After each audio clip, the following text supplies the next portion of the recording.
ICC mathematics channel में आपका स्वागत है। कल के वीडियो में आपने देखा होगा हमारा जो पूर्व का वीडियो है उसमें सांख्यिकी के बारे में हम बताए थे और जिसमें सिद्धांत भी था माध्य, माध्यक और बहुलक से संबंधित अनग्रुप डेटा के बारे में।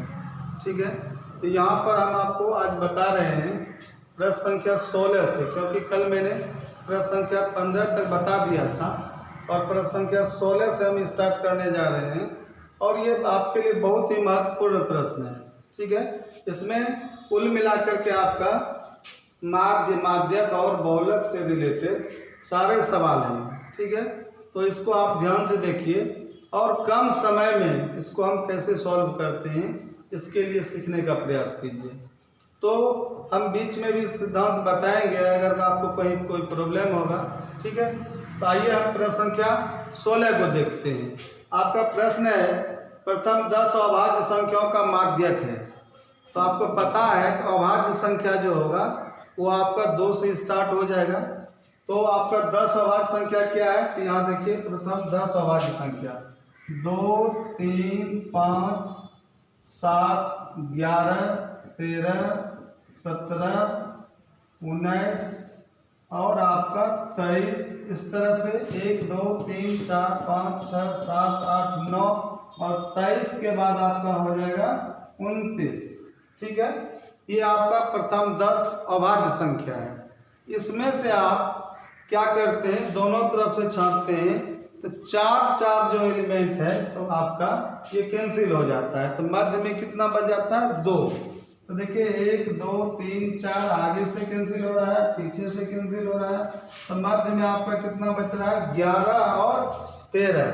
ठीक है, 11 और 13 का योग जब करते हैं तो ये आपका हो जाता है 24। 11 जोड़ 13 बटे 2 करना है तो ये 24 बटे 2 होगा। आपका आंसर क्या हो जाएगा, 12। राइट आंसर क्या हो गया, 12। तो ये आपका ऑप्शन बी। क्लियर, इसमें कोई दिक्कत नहीं है। चलिए आगे बढ़ते हैं, प्रश्न संख्या 17 को देखते हैं। यदि आंकड़ा आपका दिया गया है 64, 60, 48, x 43, 48, 43, 34 का बहुलक 43 है। ठीक है, तो इसमें सबसे पहले समझिए, प्रश्नों को बार बार पढ़ करके समझिए थोड़ा देर। तो इसमें जो है आपको पता चलेगा कि बहुलक क्या होता है, जो पद आंकड़े में सबसे अधिक बार केंद्रित होता है। तो यहाँ हम जब आंकड़े को देखते हैं तो मेरा जो 2 प्रेक्षण में जो मान है वो समान बारंबारता का है, 2 बार रिपीट हो रहा है। देखिए यहाँ पर आपका 48 भी 2 बार आ रहा है और 43 भी 2 बार आ रहा है और बाकी जो इसका जो आंकड़ा प्रेक्षण का जो मान है वो सब एक बार आ रहा है। तो हम ये नहीं कह सकते हैं कि इसका माध्यक 48 होगा या 43 होगा, लेकिन क्लियर है कि इसका माध्यक 43 है। इसका यह अर्थ है कि 43 ही यहाँ पर x का मान रखा गया, 43 ही यहाँ पर अज्ञात प्रेक्षण का मान हुआ। ठीक है, तो ये 43 जब आया तो 43 तो 3 बार रिपीट हो गया, तो 43 के बारंबारता 3 हो गया, तो इसका बहुलक 43 है। इसीलिए तो यहाँ पर आपको x का मान कितना हो गया, 43। तो देखिए यहाँ जब x का मान 43 हो गया तो यहाँ पर पूछा क्या है, सावधानी से इसको देखिए। पूछा नहीं है, पूछा है इसमें x + 3, तो इसका मतलब 43 + 3 जोड़ने से कितना हो जाएगा, 46। चलिए आपका राइट आंसर सी आ गया। क्लियर, चलिए आगे प्रश्न को देखिए। प्रश्न संख्या 18 है, यदि आंकड़े 16, 15, 17, 16, 15, x 19, 17 और 14 का बहुलक 15 है। फिर वही सवाल आ रहा है कि बहुलक का मान दिया है तो बहुलक कैसे होगा, तो इसका मतलब 15 अधिक बार केंद्रित है। तो यहाँ पर हम जब इस आंकड़े को देखते हैं तो पता चलता है कि यहाँ पर आपका 15 जो है 2 बार है। ठीक है, 16 जो है आपका 2 बार चल रहा है, इसके बाद 17 2 बार चल रहा है, 14 और 15 14 तो 1 बार है आपका और 19 भी 1 बार है। तो आपने क्या देखा कि इस डाटा में जो है आपका कुछ प्रेक्षण ऐसा है कि जो 2 बार बराबर फ्रीक्वेंसी बना रहा है, तो हम किसी को बहुलक नहीं कर सकते हैं। तो अब बात आती है बहुलक 15 है इसका मतलब एब्सेंट डेटा जो है वो आपका 15 ही है। क्लियर हो गया? इसका मतलब x का मान क्या हो गया 15, तो 15 का फ्रीक्वेंसी 3 हो जाएगा, बाकी फ्रैक्शन का फ्रीक्वेंसी 2 सब रह जाएगा। क्लियर हो गया? तो यहाँ पर x का मान कितना हो गया 15, ऑप्शन ए। चलिए आगे बढ़ते हैं, प्रश्न संख्या 19 को देखते हैं। ठीक है, प्रश्न संख्या 19 में यदि आंकड़े 6, 7, x, 8, y, 14 का माध्य 9 है तब क्या संबंध बना है इसमें। आपको पता है जब माध्य का मान दिया गया है तो आप अपने माध्य से दिए गए माध्य को क्या कीजिएगा, कंपेयर कर लीजिए, तुलना कर लीजिए, कंपेरिजन में लाइएगा। तो क्या हो जाएगा आपका अज्ञात डेटा जो है x प्लस वाई है, तो हम लिख सकते हैं यहाँ पर x प्लस वाई। उसके बाद बाकी जो ये आपका डेटा का मान दिया गया है सबको ऐड कर लेते हैं, 6, 7, 8, 14। क्या लिखते हैं 6, 7, 8 और 14 इक्वल टू यहाँ पर क्या हो जाएगा बटे समांक का योग हो गया फ्रैक्शन का, तो 1, 2, 3, 4, 5, 6 बटे ऑब्जर्वेशन नंबर कितना हो गया आपका 6, फ्रैक्शन की कुल संख्या 6 हो गया, बराबर माध्य का मान कितना दिया गया 9, माध्य का मान दिया गया है आपका 9। तो आपका क्या हो जाएगा, ये क्रॉस होगा 9 छक्के 54, लेफ्ट में हो जाएगा x प्लस वाई प्लस जोड़ते हैं 14, 8, 22, 22, 7, 29, 6, 35 प्लस 35 होगा और 9 छक्के 54। जब प्लस 35 राइट जाएगा तो माइनस 35 और घटने के बाद ये आपका मान हो जाता है 19। इसका अर्थ है कि इसलिए x plus Y equal to 19। Right answer आपका क्या हो जाएगा, इस ऑप्शन को देखिए x प्लस वाई बराबर आपका बी ऑप्शन है। क्लियर? चलिए अब आपका प्रश्न है 20। यदि प्रथम n प्राकृतिक संख्याओं का मान 5n/9 है तब n का मान, तो देखिए ये माध्य का मान है, पुनः वही थ्योरी है आपका, वही सिद्धांत लगेगा कि प्रथम n प्राकृतिक संख्या का माध्य। आपको कल मैंने अगले वीडियो में बताया था कि प्राकृतिक संख्या का माध्य का वैल्यू क्या आता है स्टैंडर्ड में n + 1/2। ठीक है, वही माध्य का मान आपका कंपेयर 5n/9 से कर देना है। तो बताइए क्या हो जाएगा आपका सॉल्यूशन में। आप लिख सकते हैं कि आपका n प्राकृतिक संख्या का माध्य n + 1/2 = 5n/9 है। ठीक है, तो इसको सॉल्यूशन में लाइएगा तो ये हो जाएगा क्रॉस मल्टीप्लिकेशन करने पर ये हो जाएगा 10n, राइट हो जाएगा 9n + 9। जब ये लेफ्ट में 9n आएगा तो 10n - 9n = 9, n बराबर 9। राइट आंसर आपका कहाँ पर, ऑप्शन को देखिए, राइट आंसर आपका सी हो जाएगा। क्लियर? चलिए आपका 20 नंबर प्रश्न हो गया। आप प्रश्न संख्या 21 को देखिए। यहाँ पर प्रश्न संख्या 21 के लिए आपको पूर्व के वीडियो में दिया हुआ है, आपका सारा सिद्धांत दिया हुआ था। एक कार्ल पियर्सन का नाम तो आपने सुना भी होगा, उन्होंने बहुलक का एक सूत्र दिया, जो सूत्र माध्य, माध्यक और बहुलक में संबंध स्थापित कर रहा होता है। ठीक है, तो बहुलक का जो उन्होंने सूत्र दिया था वो ये था कि MO = 3m - 2am। अर्थ होता है कि मॉड बराबर 3 मीडियन - 2 अरिथमेटिक मीन। ठीक है, बहुलक बराबर 3 माध्यक - 2 माध्य, समांतर माध्य। ठीक है, तो यहाँ पर इसी फॉर्मूला से आपका माध्य, माध्यक, बहुलक में से किसी 2 का मान दिए रहने से तीसरा मान प्राप्त हो जाता है। चलिए आप प्रश्न संख्या 21 को देखिए। किसी आंकड़े का माध्य और बहुलक, माध्य और बहुलक है तो बहुलक लेफ्ट में है और माध्य कहाँ है, राइट में। इसका मान रख सकते हैं, माध्य का मान कितना 24 और बहुलक का मान 12। तो लेफ्ट में बहुलक का मान 12 रखते हैं। ठीक है, तो 12 बराबर 3 मीडियन - 2 अरिथमेटिक मीन, माध्य का मान आपका 24 चल रहा है। ठीक है, इसको हल कर लीजिए, 24 दूना 48। जब ये लेफ्ट आ जाएगा तो 48 प्लस होगा, तो 12 + 48 हो जाएगा बराबर 3 मीडियन बचेगा राइट में, और 12 48 जोड़ने से क्या हो जाएगा आपका 60 हो जाएगा। तो ये 60/3 अगर करते हैं तो ये आपका मान 20, मीडियन का मान ऑटोमेटिक क्या हो जाता है 20 हो जाता है। क्लियर? तो ये आपका ऑप्शन कौन सा हो गया, सी। आइए आप देख रहे हैं कि कोई भी सवाल जो है बहुत कम समय में आप बना सकते हैं। अगला है आपका प्रश्न संख्या 22। इसमें जो है प्रथम n विषम संख्याओं का माध्य, ठीक है। तो प्रथम n विषम संख्याओं का माध्य क्या होगा? तो आपको पता होगा कि विषम संख्या का योग क्या होता है? n स्क्वायर होता है। विषम संख्या का योग n स्क्वायर होता है। और जब माध्य निकालते हैं तो n से भाग देते हैं। प्रथम n विषम संख्या है तो ऑब्जर्वेशन नंबर क्या हो जाएगा? डेटा का नंबर n है तो बटे n देते हैं तो n और n स्क्वायर कटेगा तो n। ये प्रथम विषम n विषम संख्याओं का माध्य n निकला। तो देखिए माध्य का मान अगर आपको स्टैंडर्ड फॉर्म मालूम हो जाए कि विषम संख्याओं का माध्य क्या होता है? n होता है। तो n विषम संख्याओं का माध्य का मान इतना है। आप क्या जानते हैं? n, तो n से इसका कंपेयर कर लीजिए तो आपका क्या हो जाएगा? n बराबर कितना है आपका? n square minus 81, n square बटा 81।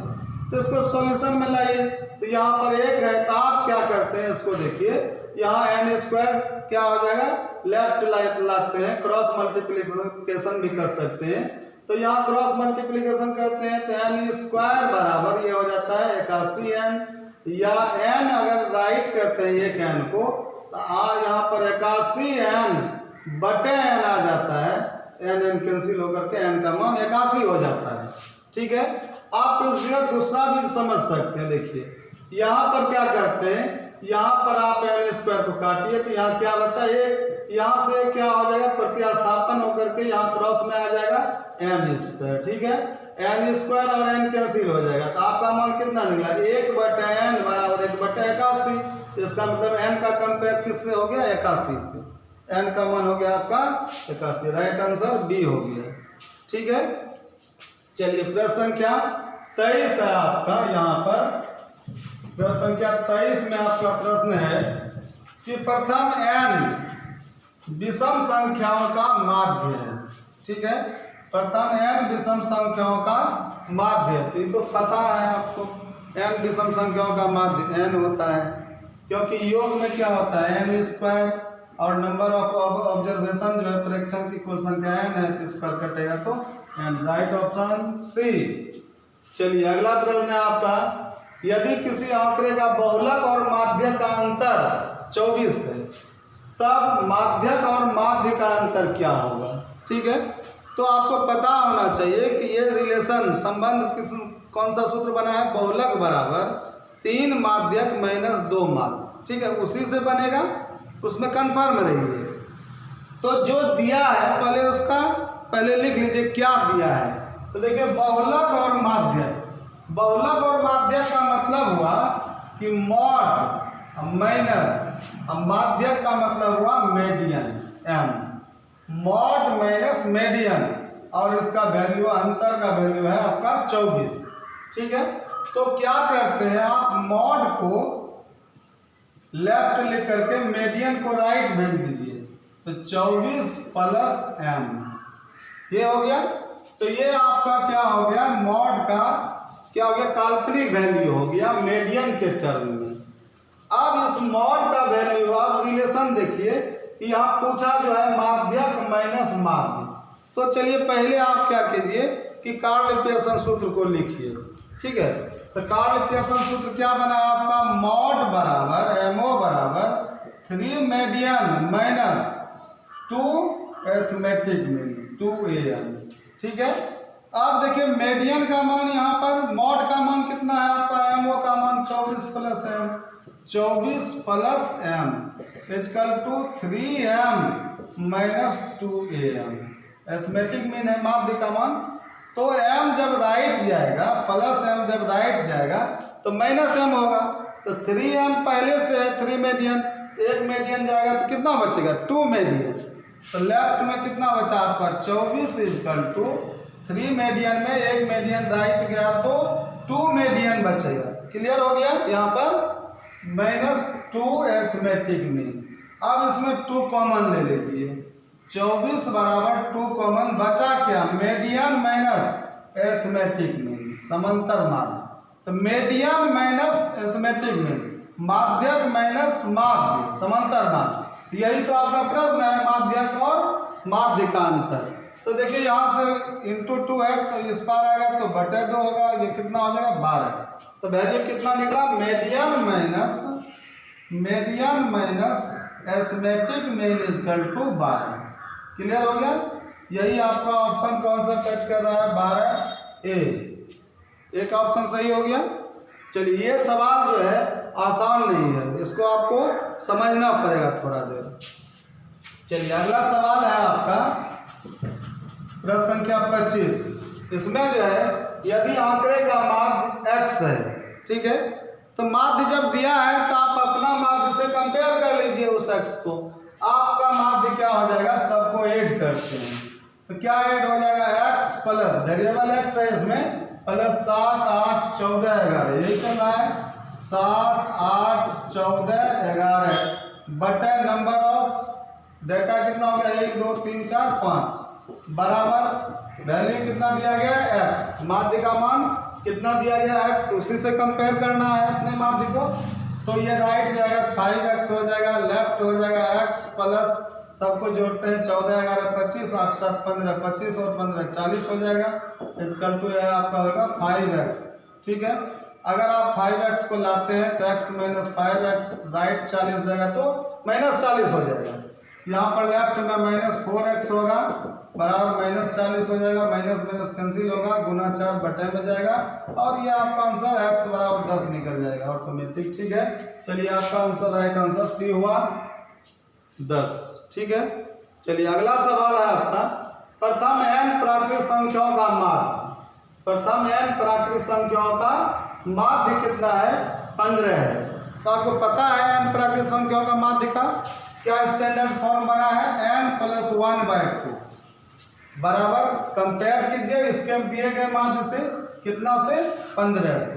ठीक है, अब देख लीजिए आपका मान जो है प्रथम n प्राकृत संख्या का माध्य n प्लस 1/2 इक्वल टू दिया गया माध्य कितना है, 15। अब n का मान निकालिएगा तो बटे 2 क्या हो जाएगा, गुना हो जाएगा। ठीक है, तो 15 दूना 30 हो जाएगा, n बराबर हो जाएगा 30 और प्लस 1 जाएगा तो माइनस 1, n बराबर हो गया 29। राइट ऑप्शन आपका बी 29 हो गया। चलिए अगला सवाल है 27 में। 27 का जो सवाल है, यदि संबंध x1, x2, x3 dot xn का माध्य x डैश है। ठीक है, इसको समझिए सिर्फ, आपका जो है ये सवाल देख करके आपका आंसर हो जाएगा। ये आपका ऑब्जर्वेशन में x1, x2, x3, xn तक का माध्य कितना है, x डैश है। तब x1 plus 1, x2 plus a, x1 plus a, x2 plus a and so on plus xn plus a का माध्य क्या होगा। तो आप क्या देख रहे हैं कि यहाँ पर ऑब्जर्वेशन जो है, प्रेक्षण जो है, ये डाटा में क्या कर रहा है, x1 के साथ a को ऐड कर रहा है, जोड़ रहा है। दूसरे डेटा में भी क्या कर रहा है, a को जोड़ रहा है और इसी तरह से जोड़ते जोड़ते अंतिम डाटा में भी a को जोड़ रहा है। तो मैंने बताया था कि प्रेक्षण के साथ जो संक्रियाएं होती है वही संक्रियाएं माध्य के साथ भी होगा। ठीक है, वही संक्रियाएं क्या हो जाएगा, माध्य के साथ होगा। अगर प्रेक्षण को k से गुना कीजिएगा तो आपका जो पहला माध्य है उसके माध्य को भी k से गुना करना पड़ेगा तो नया माध्य बन जाएगा। क्लियर। तो यहाँ पर मैंने देखा कि यहाँ पर डेटा में a जोड़ा है और पूर्व का जो माध्य x डैश था तो नया माध्य क्या होगा, तो पूर्व के माध्य x डैश में यही a क्या हो जाएगा, जुट जाएगा।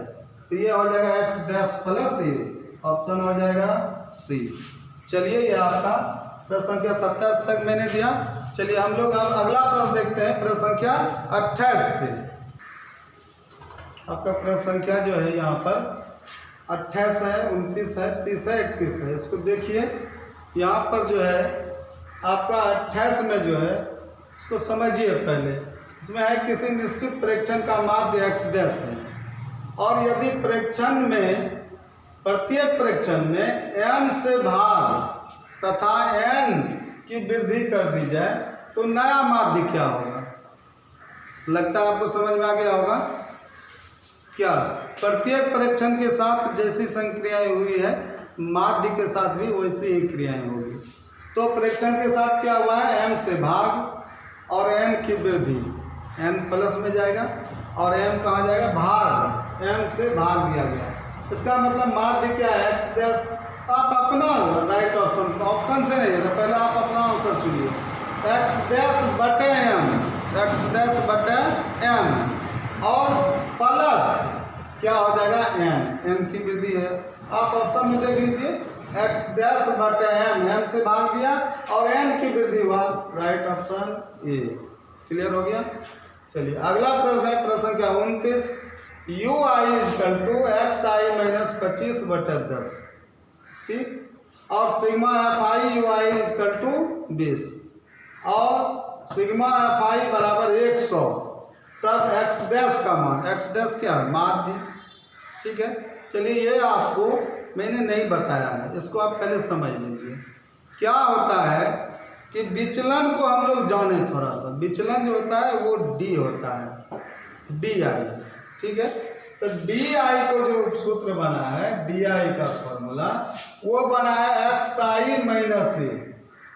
xi जो है वो आपका वर्ग चिन्ह है, ठीक है, xi क्या है, वर्ग चिन्ह, और a क्या है, ये कल्पित माध्य है। जब आप वर्गीकृत डाटा में जाइएगा, क्लास इंटरवल रहेगा, फ्रीक्वेंसी रहेगा, तो आपको वर्ग चिन्ह निकालना पड़ेगा।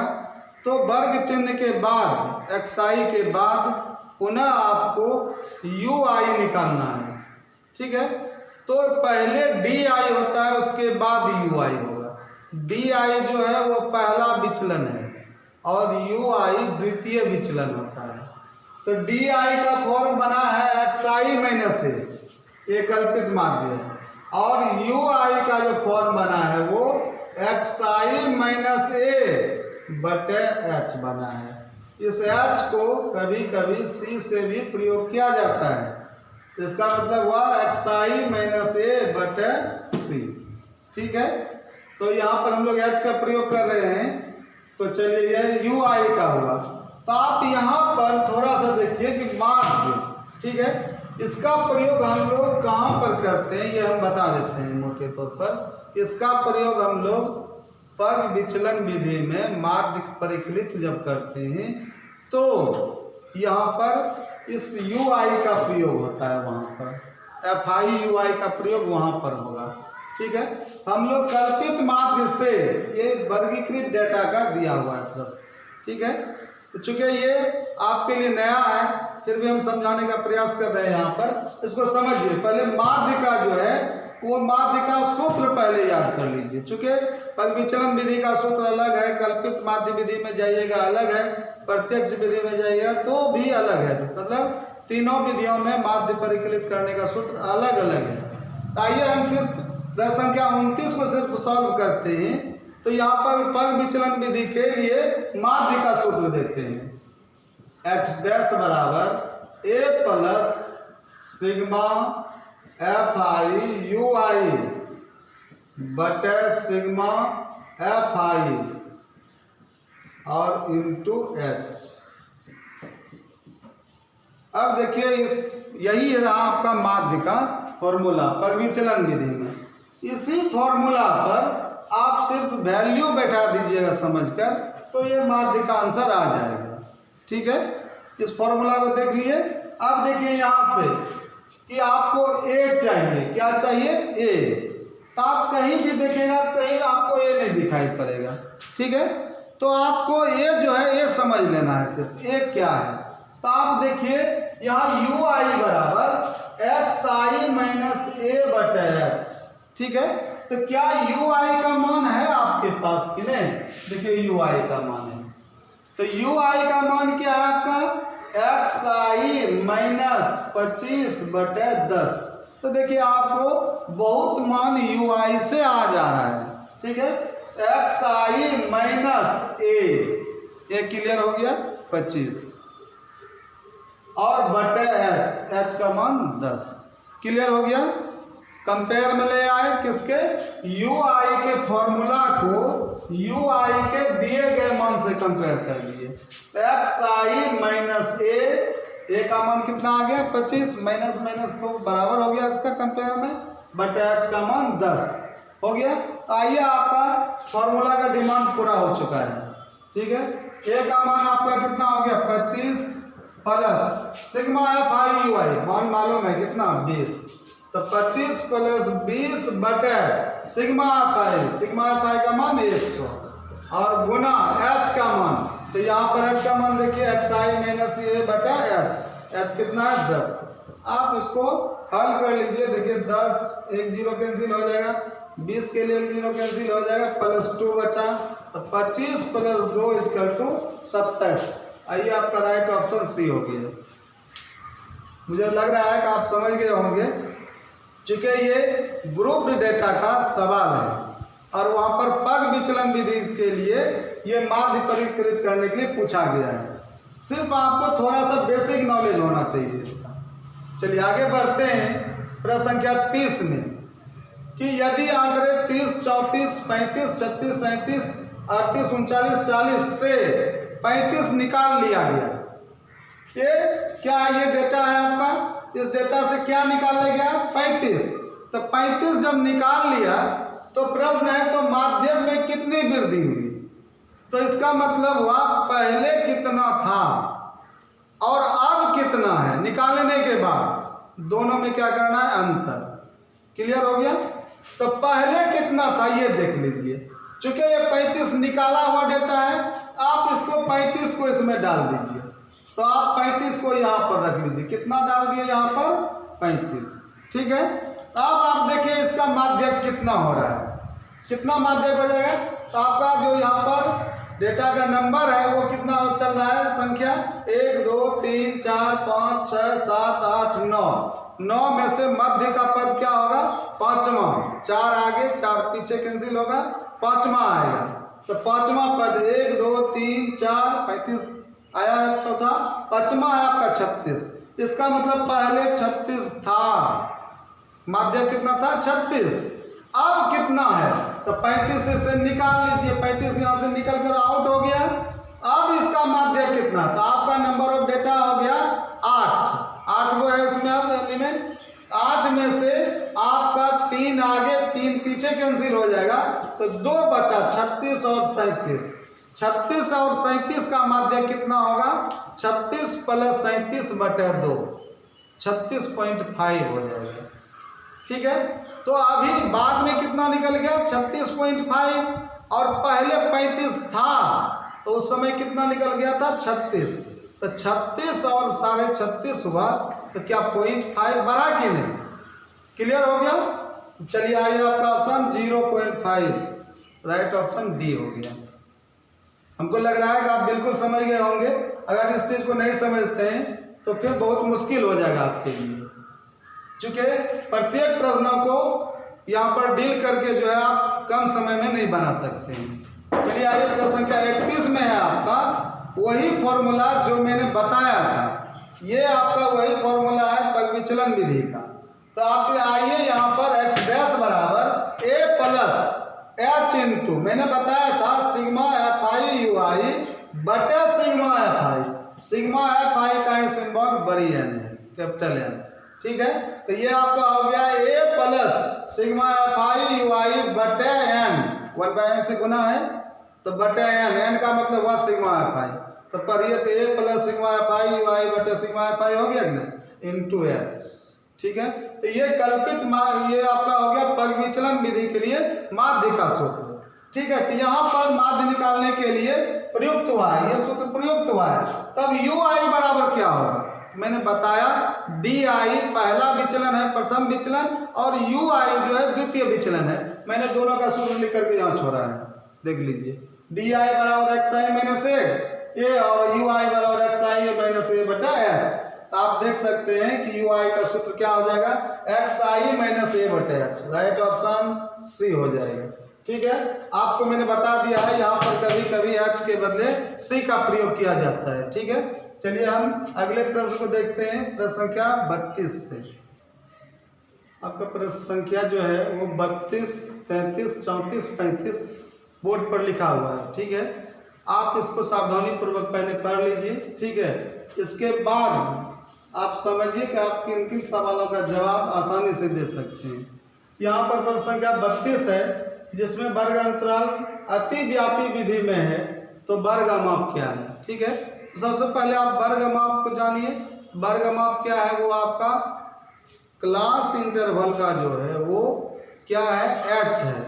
ठीक है, तो क्लास इंटरवल में आप किन किन एलिमेंट को शामिल किए हैं, कौन कौन सा डेटा को शामिल किए हैं, उसका काउंटिंग आपका करना है कि वही आपका वर्गमाप होगा।